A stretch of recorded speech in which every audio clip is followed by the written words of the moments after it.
stories and emotion through every single frame. Pero habang tumatagal, nadala ako papunta sa mas malawak na mundo, pelikula.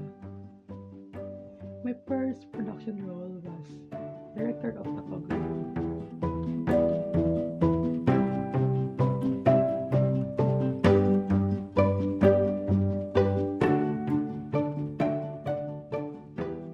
At doon ako natutong magkwento. Hanggang sa magalan, napunta ako sa direction. Some of my films I directed include experimental films, We Were Here Where We Were,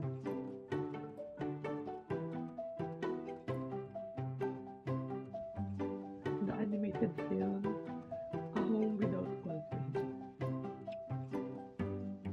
the infomercial film, He Who Was No Name,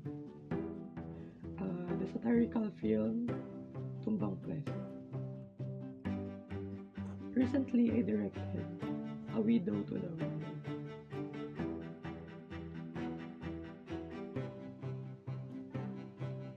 At ngayong paparating naman tayo sa 2026, I'll be directing A Year 2471.